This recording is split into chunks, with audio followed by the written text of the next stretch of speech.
Money गुरु की इस खास पेशकश में आप सभी का स्वागत है। मैं हूं स्वाति रायना।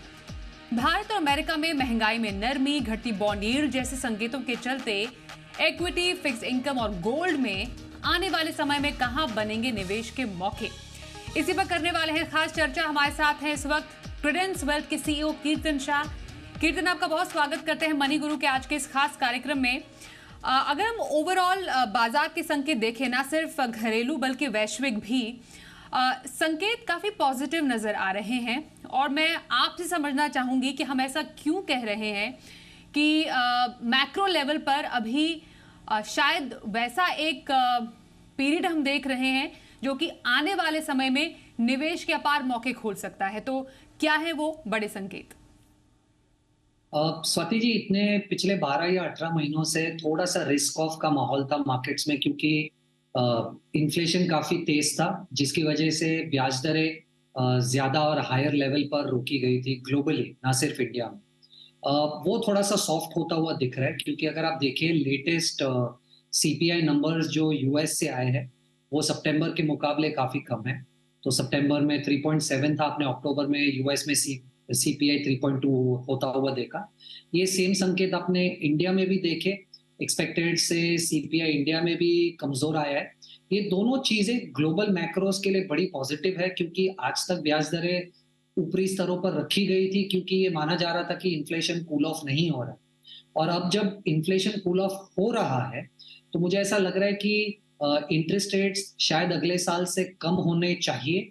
इसके संकेत थोड़े से ज्यादा और स्ट्रॉन्ग और पॉजिटिव होते जा रहे हैं। ये आप ऑलरेडी यील्ड्स में देख चुके हैं, ना सिर्फ यूएस का पर इंडिया का यील्ड भी ऑलरेडी गिर चुका है, जो संकेत है कि मार्केट पार्टिसिपेंट्स ये बिलीव कर रहे हैं कि इंटरेस्ट रेट्स अब ज्यादा देर तक ऊपरी स्तरों पर नहीं रहेंगे, और नेक्स्ट ईयर प्रॉबेबली हमें रेट्स गिरते हुए दिखेंगे। आप देखिए ऑलरेडी यूएस में 10 ईयर का जो यील्ड था, जो 5% पे था, वो ऑलरेडी 4.5 के आजू बाजू आ चुका है। और इंडिया में भी जो 7.5 पे ट्रेड हो रहा था वो 7.2 7.3 पे ट्रेड होने लगा।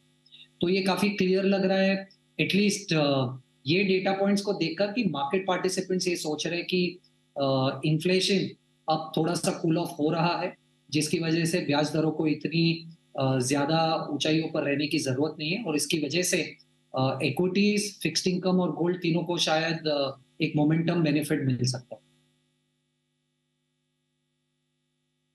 कीर्तन, आप कह रहे हैं कि चाहे वो अमेरिका हो चाहे वो भारत हो, जो कि हाल फिलहाल के महंगाई के आंकड़े हैं वो इस तरफ इशारा कर रहे हैं कि महंगाई जो एक वैश्विक स्तर पर एक चिंता का विषय बनी हुई है, क्योंकि उसमें थोड़ा सुधार आया है, उसमें थोड़ी नरमी आई है। इसलिए चाहे फेडरल बैंक हो चाहे हमारे आरबीआई हो, वो थोड़ा सा हो सकता है कि आने वाले समय में ब्याज दरों में कम से कम बढ़ोतरी तो ना ही करें। पर क्या हम पिछले 1-2 महीने के लिहाज पर क्या ये कंक्लूजन निकाल सकते हैं कि आने वाले महीने भी कुछ ऐसे ही रह सकते हैं? स्वाति जी, देखिए इसमें है थॉट प्रोसेस ऐसा कि पिछले 3 महीनों से या 4 महीनों से हमने यूएस को इंटरेस्ट रेट्स बढ़ाते हुए नहीं देखा है, और इंडिया तो काफी टाइम से पॉज कर रखा है, क्योंकि हमारी जो इन्फ्लेशन की सीमा है 2 से 6%, हम उससे काफी कंफर्टेबल है।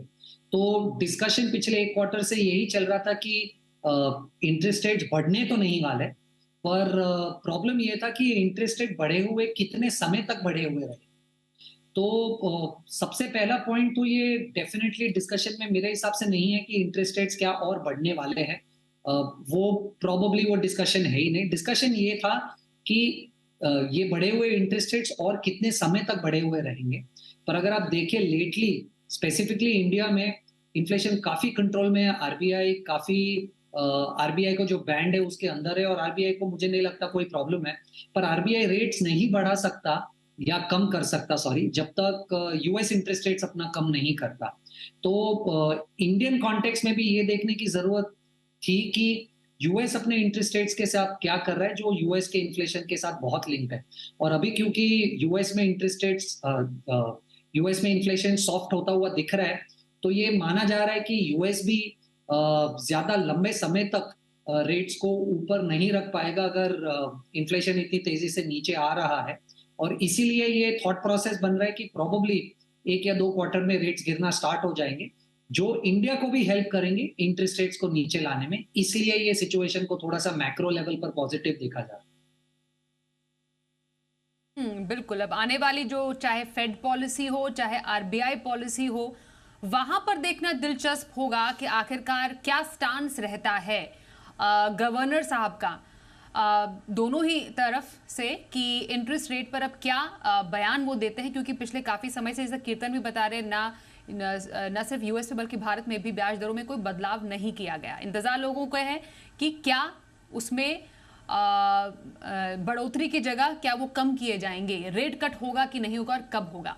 अब इसमें मौके कहां पर निकल कर आते हैं, कीर्तन से हम समझेंगे कि इक्विटी हो गया, चाहे फिक्स्ड इनकम है या फिर गोल्ड है, जैसा कीर्तन ने बताया, वहां पर अभी निवेश कैसे मौके हैं जहां पर आप पैसे बना सकते हैं। शुरुआत हम इक्विटी से करते हैं। ये जितना भी मैक्रो लेवल का सिनारियो अभी हम देख रहे हैं कीर्तन, चाहे वैश्विक बाजार हो चाहे घरेलू बाजार हो, इक्विटी में किस तौर पर असर देखा जा सकता है, और विद इन इक्विटी जो लोग निवेश करना चाहते हैं अभी कहां पर निवेश के मौके हैं अच्छे? अब देखिए, जब ब्याज दरें कम होना शुरू होगी तो बहुत ही इंटरेस्टिंग और बेसिक फायदे इक्विटी मार्केट्स को हो सकते हैं। जैसे सबसे पहले अगर आपके बोरोइंग रेट्स गिर जाते हैं तो जो भी कॉर्पोरेट्स है जिन्होंने आज लोन लेके रखा है उनका खर्चा कम हो जाएगा, जो इक्विटी मार्केट्स के लिए पॉजिटिव है। अगर रेट्स कम हो जाएंगे तो ज्यादा से ज्यादा नए लोन्स कॉर्पोरेट्स ले सकते हैं, जिसकी वजह से कैपेक्स कर सकते हैं, जिसकी वजह से बिजनेस बढ़ सकता है, वो भी मार्केट्स के लिए पॉजिटिव है। और अगर आप देखें कि लोअर इंटरेस्ट रेट्स जब भी होते हैं तो वो कंजम्पशन को ज्यादा फ्यूल देते हैं, क्योंकि आपको सस्ता अगर लोन मिल रहा है तो आप लोन लेकर चीजों को खरीदने की कोशिश करेंगे, या चीजें खरीदना थोड़ा सा सस्ता हो जाएगा आपके लिए तो आप कंजम्पशन भी ज्यादा करते हैं। ये सब चीजें मेरे हिसाब से इंटरेस्ट रेट्स के कम होने से इक्विटी मार्केट्स के लिए काफी पॉजिटिव है। देखिए, 3 तरीके के थॉट प्रोसेस है यहाँ पर, डिपेंडिंग कि आप कौन से तरह के निवेशक है। आपको इन 3 में से एक चूज करना चाहिए अगर आप इक्विटीज में कम से कम 3 से 5 साल के लिए इन्वेस्ट करना चाहते हैं। सबसे पहले तो देखिए, एक नॉर्मल इन्वेस्टर को एक इक्विटी डाइवर्सिफाइड म्यूचुअल फंड में पैसा निवेश करना चाहिए। फ्लेक्सी के कैटेगरी में पैसा डाल दीजिए और फंड मैनेजर को डिसाइड करने दीजिए कि उन्हें उस पैसे को कहाँ निवेश करना है। और अगर आप थोड़े से सोफेस्टिकेटेड इन्वेस्टर है तो मुझे ऐसा लग रहा है कि लार्ज कैप में आज थोड़ा सा एक वैल्यूएशन एडवांटेज दिख रहा है स्मॉल कैप मिड कैप के सामने, तो वो एक अच्छा पॉकेट है जहां पर आप पैसा निवेश कर सकते हैं। और अगर आप सेक्टोरियल इन्वेस्टिंग की बात करें तो मुझे आईटी, फार्मा और बैंकिंग, ये तीनों में काफी इंटरेस्टिंग अपॉर्चुनिटीज लग रही है 3 से 5 साल के समय के लिए। ऑफ कोर्स नियर टर्म में आप देखेंगे कि थोड़ा सा ऊपर नीचे हो सकता है, क्योंकि आज जैसे रिस्क वेटेड एवरेज पे थोड़ी सी एक आरबीआई की कमेंट्री आ गई है तो कल बैंक्स थोड़े से सॉफ्ट खुल सकते हैं। पर अगर 3 से 5 साल का आप समय ले तो मुझे आईटी, फार्मा और बैंकिंग, ये तीनों सेक्टर में अच्छा निवेश करने की अपॉर्चुनिटी दिख। ओके। आपने अपने सेक्टर्स बताए, मतलब जिसमें आपको लगता है निवेश के मौके हैं। डाइवर्सिफाइड इक्विटी फंड है, फ्लेक्सी कैप कैटेगरी आपको अच्छा लग रहा है। अगर टैक्टिकल पोर्टफोलियो बनाना है, लार्ज कैप में आपने कहा कि अच्छा एक मौका है। पर जो एक रैली हमने मिड कैप और स्मॉल कैप में देखी, उसने डेफिनेटली ड्राइव किया है बाजार को भी। तो आगे आने वाले समय में मिड कैप और स्मॉल कैप में कैसे मौके बन सकते हैं? स्वाति जी, मुझे ऐसा लग रहा है कि as a retail investor mid cap small cap से अगर आप थोड़ा सा दूर रहे इस समय पे तो अच्छा होगा। लार्ज कैप में अच्छा एक वैल्यूएशन एडवांटेज दिख रहा है versus mid cap small cap. तो मुझे ऐसा लग रहा है कि ये मार्केट कैप में थोड़ा सा एक सिक्लिकल टर्न आएगा जहां पर ज्यादा पैसा अब लार्ज कैप में निवेश होगा, क्योंकि अगर आप देखिए पिछले 3 महीनों में तकरीबन 80,000 करोड़ रुपए की सेलिंग एफआईआईज ऑलरेडी कर चुके हैं। और अगर मैक्रो लेवल पे हम जो डिस्कशन कर रहे हैं वो अगर डिस्कशन ग्राउंड लेवल पर टर्न आउट हो जाता है तो ये जो एफआईआई का वापस पैसा आएगा वो सबसे पहले लार्ज कैप को चेस करना चाहेगा। तो मुझे ऐसा लग रहा है कि लार्ज कैप में बहुत ज्यादा बेटर अपॉर्चुनिटीज बन सकती है मिड कैप स्मॉल कैप से ज्यादा। तो ब्रॉडर लेवल पे अगर आप स्टॉक पिकिंग कर सकते हैं मिड कैप स्मॉल कैप में तो आपको थोड़ा सा स्टॉक स्पेसिफिक अपॉर्चुनिटी दिख सकती है मिड कैप स्मॉल कैप में। पर ब्रॉडर लेवल पे मुझे ऐसा लग रहा है कि लार्ज कैप बेटर प्लेस्ड है मिड कैप स्मॉल कैप से। बिल्कुल। फिक्स्ड इनकम पर आते हैं, क्योंकि ब्याज दरें और फिक्स्ड इनकम हो गया, उनका काफी गहरा नाता हमें देखने को मिलता है। तो अब फिक्स्ड इनकम में कहां पर मौके नजर आ रहे हैं? अगर ब्याज दरों में आने वाले समय में कुछ नरमी आती है तो फिक्स्ड इनकम में कहां पर निवेश किया जा सकता है? स्वाति जी, हमारा व्यू बड़ा क्लियर है कि आपके पास अगर 24 से 30 महीने का इन्वेस्टमेंट समय है, तो हमें लग रहा है कि ब्याज दरें कम होने वाली है। और जब भी ब्याज दरें कम होती है, तो आप देखते हैं फिक्स्ड इनकम में आपको एक कैपिटल गेन्स का एडवांटेज मिलता है, क्योंकि आज अगर आप फिक्स्ड इनकम खरीद लेंगे और आगे जाकर इंटरेस्ट रेट्स कम होते हैं, तो आपके पास जो फिक्स्ड इनकम है उस पे आप ज्यादा इंटरेस्ट कमा रहे हो, इसलिए इसकी डिमांड बढ़ जाती है, इसलिए इसका प्राइस बढ़ जाता है। तो हमें ऐसा लग रहा है कि अगर आपके पास 24 से 30 महीनों का इन्वेस्टमेंट लक्ष्य है, तो आपको लॉन्ग ड्यूरेशन म्यूचुअल फंड्स के द्वारा फिक्स्ड इनकम मार्केट में डेफिनेटली निवेश करना चाहिए। निपॉन इंडिया निवेश लक्ष्य एक ऐसा फंड है, अगर आप एक अग्रेसिव इन्वेस्टर है तो उसके थ्रू मार्केट में फिक्स्ड इनकम में पार्टिसिपेट कीजिए। और अगर आप थोड़े से मॉडरेट टाइप के इन्वेस्टर हैं, तो आप एसबीआई मीडियम ड्यूरेशन फंड ले सकते हैं। दोनों में तकरीबन 24 से 30 महीनों का इन्वेस्टमेंट लक्ष्य रखने पर मुझे ऐसा लग रहा है कि आप फिक्स डिपॉजिट्स को 2-3% से आराम से बीट कर पाए।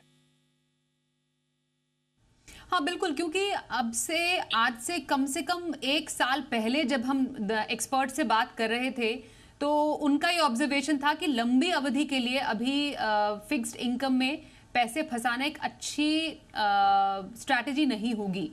अब शायद क्योंकि हम देख पा रहे हैं कि interest rate almost peak out हो गए हैं, तो आपकी नज़र में आगे आने वाले एक साल में या फिर 2 साल में अगर मैं सही समझूं तो यहां पर अच्छे मौके हो सकते हैं फिक्स्ड इनकम से पैसे कमाने के, राइट कीर्तन?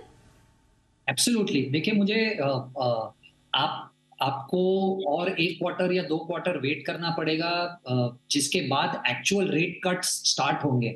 मैं ऐसा नहीं कह रहा हूं कि रेट कट्स इमीडिएटली स्टार्ट हो जाएंगे, पर आप जब तक रेट कट्स होंगे और तब तक निवेश करने का वेट करेंगे, तो तब तक जो मार्केट पार्टिसिपेंट्स है वो ऑलरेडी बेट्स ले चुके होंगे और उसका इम्पैक्ट आपके पोर्टफोलियोज पर आ जाएगा। तो एक्चुअल रेट कट होने तक का वेट नहीं करना चाहिए, क्योंकि तब तक तो ट्रांजिशन हो जाएगा आप जो सोच रहे हो। आज अगर आप निवेश लें तो मुझे ऐसा लग रहा है कि तकरीबन 20 से 30 महीनों के बीच में आप आराम से 100 से 150 बेसिस पॉइंट्स का रेट कट देख सकते हैं।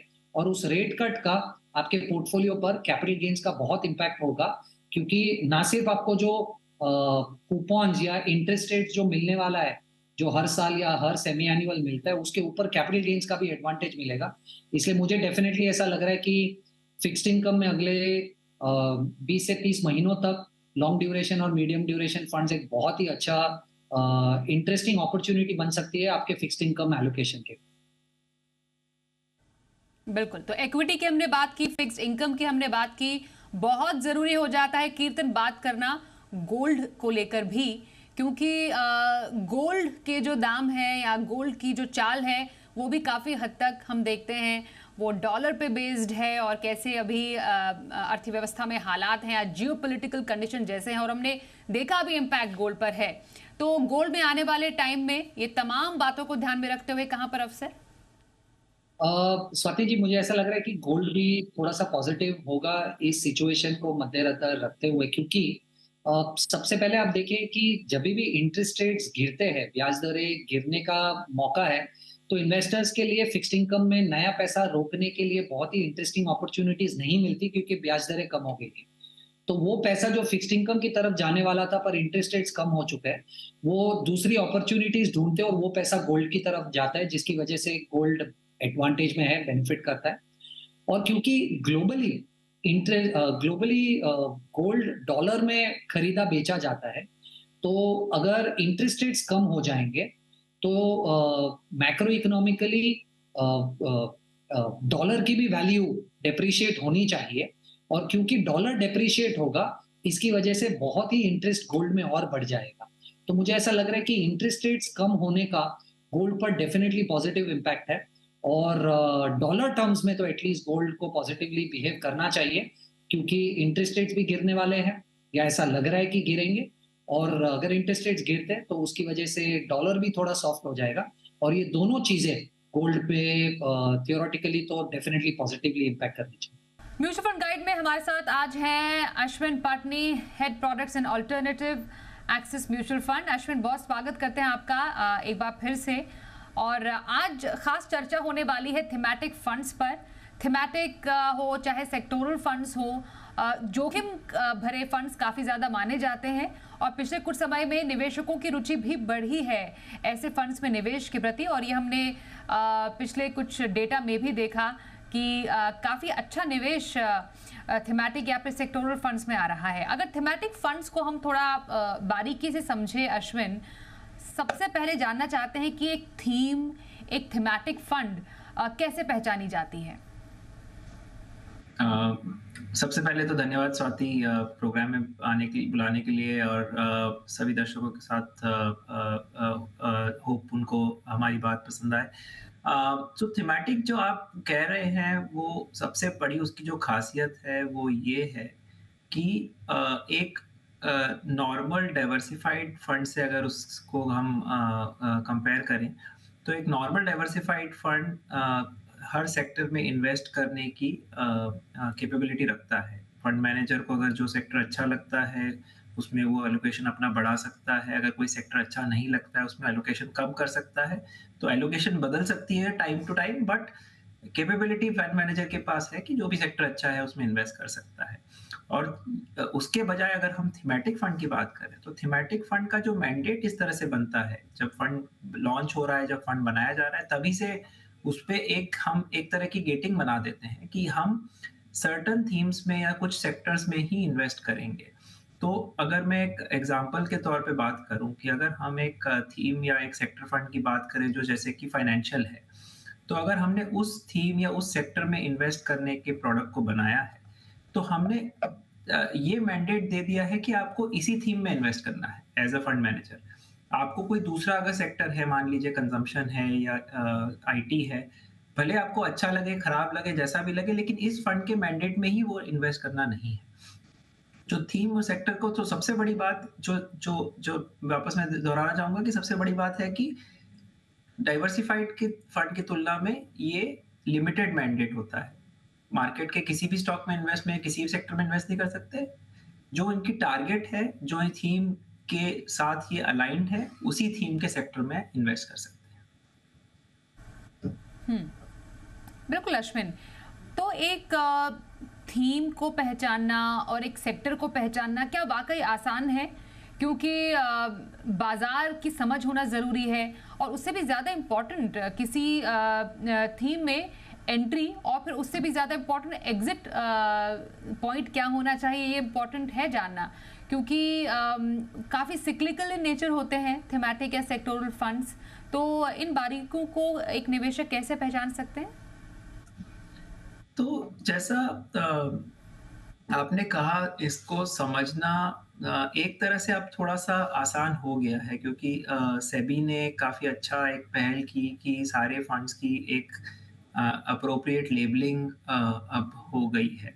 तो जो भी थीमेटिक फंड होता है या सेक्टरल फंड होता है, बहुत क्लियरली उसके फंड के डॉक्यूमेंट्स में ये बात लिखी होती है कि वो एक थीमेटिक और सेक्टोरल फंड है।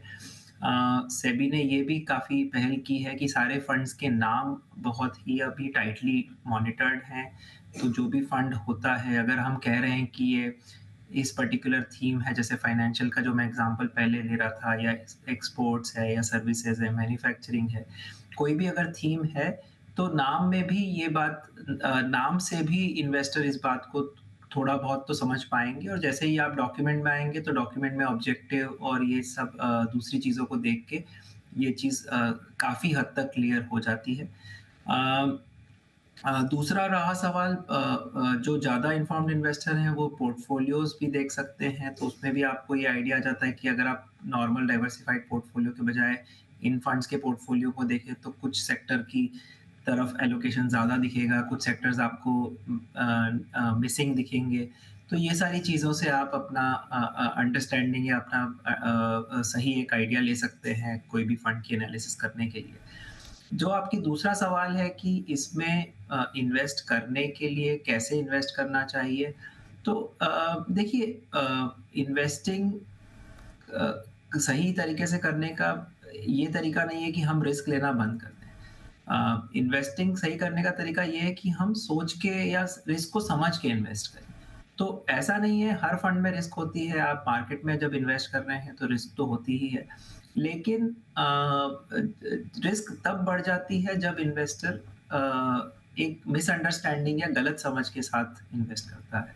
तो अगर आप थीमेटिक फंड की समझ के साथ आप उसको कर रहे हैं और आपके पास खुद के पास भी वो अंडरस्टैंडिंग है, आप एज़ एन इन्वेस्टर इस बात को समझते हैं कि ये थीम का मतलब कैसा है, तब तो मुझे कोई दिक्कत ज़्यादा नहीं लगती क्योंकि तब आप उसके साथ कर पाएँगे। अम, हुँ। तो ऐसे इन्वेस्टर्स को मैं रिकमेंड करूँगा कि जो इस अंडरस्टैंडिंग के साथ इन्वेस्ट कर सकते हैं। इसमें एक छोटी आपने तीसरी बात बोली कि टाइमिंग करना चाहिए, एंट्री एग्ज़िट करना चाहिए। तो मैं उसमें मानता हूँ कि देखिए कुछ हर थीम में ज़रूरी नहीं है कि टाइमिंग ही हो, कुछ थीम्स ऐसी भी होती हैं जो जिनका बहुत लॉन्ग टर्म प्रॉस्पेक्ट भी अच्छा होता है। जैसे कि मार्केट में नॉर्मल डाइवर्सिफाइड फंड में भी कुछ लोग टाइमिंग भी कर सकते हैं, लेकिन लॉन्गर टर्म भी खेल सकते हैं। तो ये चीज़ें तो ख़ैर सिक्लिकल थोड़ा बहुत तो चलता रहता है। एज़ लॉन्ग एज़ इन्वेस्टर अपनी समझ के साथ आए, अंडरस्टैंडिंग के साथ आए, तब तक ठीक है। हुँ, हुँ, बिल्कुल। तो पहचानने के तरीके तो अश्विन आपने बताए, लेकिन रिस्क और साथ ही फ़ायदे। मैं पहले रिस्क आपसे समझूँगी, तो एक थीमेटिक या सेक्टोरल फंड में निवेश करने से पहले किन रिस्क को समझना ज़रूरी है? तो रिस्क जो आपने एक थोड़ी देर पहले भी बोला कि हो सकता है कि थोड़े ज़्यादा परफॉर्मेंस इसकी ज़्यादा वॉलेटाइल हो इन तरह के फंड्स की क्योंकि आप कुछ सेक्टर्स के ऊपर ज़्यादा एलोकेशन कर रहे हैं। जब आप एक डाइवर्सिफाइड पोर्टफोलियो में होते हैं तो उसका एक आपको जो बेनिफिट मिलता है वो ये है कि आपकी एलोकेशन ज़्यादा सेक्टर्स के बीच में एलोकेटेड होती है तो उससे आपको कहीं न कहीं थोड़ा एक रिस्क भी थोड़ा कम हो जाता है क्योंकि अगर कोई सेक्टर कम चल रहा है, कोई सेक्टर ज़्यादा चल रहा है तो पोर्टफोलियो बैलेंस आउट हो जाता है। उसके बजाय जब हम थीमेटिक देख रहे हैं ज़्यादा एलोकेशन आप कुछ सेक्टर्स में कर रहे हैं तो नेचुरली वो रिस्क आपको परफॉर्मेंस में भी दिखेगी। जब वो सेक्टर्स बहुत अच्छा करेंगे तो आपकी परफॉर्मेंस बहुत अच्छी होगी डाइवर्सिफाइड से तुलना में। लेकिन दूसरी तरफ अगर वो सेक्टर्स अच्छा नहीं कर रहे हैं या उनका कोई चैलेंजिंग साइकिल चल रहा है, तो वही चीज़ आपको हर्ट भी कर सकती है, वही चीज़ आपको नुकसान भी कर सकती है। तो रिस्क बहुत क्लियर है कि ये थोड़ा-सा इन फंड्स का स्कोप और पोटेंशियल जो है वो डाइवर्सिफाइड फंड की तुलना में टाइटर होता है और उसकी वजह से उनमें रिस्क थोड़ी ज़्यादा होती है। हुँ। और कैसी अवधि के लिए, कैसे लक्ष्यों के लिए थीमेटिक फंड होने चाहिए, ये जानना ज़रूरी है और एक पोर्टफोलियो में क्या वैल्यू ऐड करते हैं? तो पोर्टफोलियो मैं आपका दूसरा सवाल पहले लेता हूँ क्योंकि पोर्टफोलियो में इनको कैसे यूज़ करना ये भी समझना बहुत एक ज़रूरी बात है ताकि हम एक सही तरीके से इनको यूज़ कर पाएँ।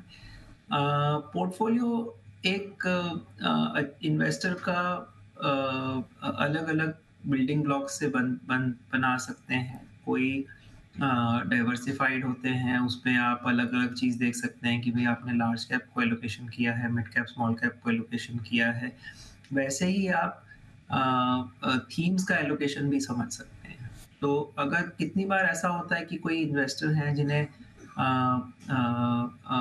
समझ है मार्केट की थीम्स के बारे में और आप ऐसा देखेंगे कि आप डाइवर्सिफाइड फंड जो आपको उस थीम के प्रति जो एलोकेशन दे रहे हैं वो उतना नहीं दे पा रहे जितना आपको एज एन इन्वेस्टर उस थीम के प्रति जो कन्विक्शन है या जो आपको लगता है कि ये अच्छा कर सकती है।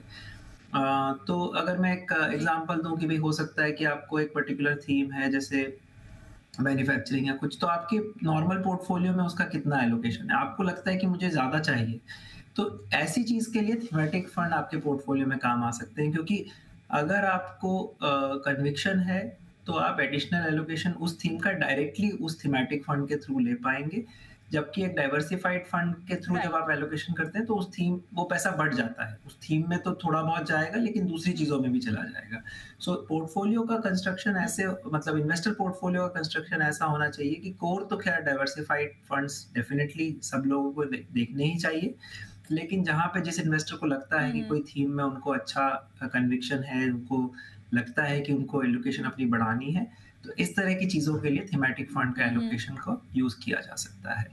दूसरी बात आपकी आती है कि कैसे कितने बिल्कुल। समय के लिए इन्वेस्ट करें। मुझे अभी भी लगता है कि जो मेन इन चीज़ों का यूज़ है वो मार्केट टाइमिंग बिल्कुल नहीं है।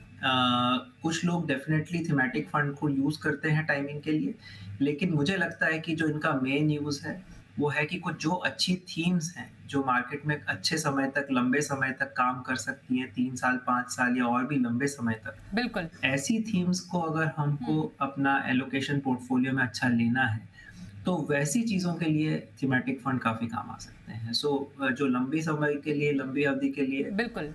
इन्वेस्टर्स कोई भी ऐसी थीम है जो उनके लगता है कि बहुत अच्छी चल सकती है, लेकिन डाइवर्सिफाइड फंड में आपको वो एलोकेशन उतना नहीं मिल पा रहा जितना आपके मनमाफ़िक आपको चाहिए।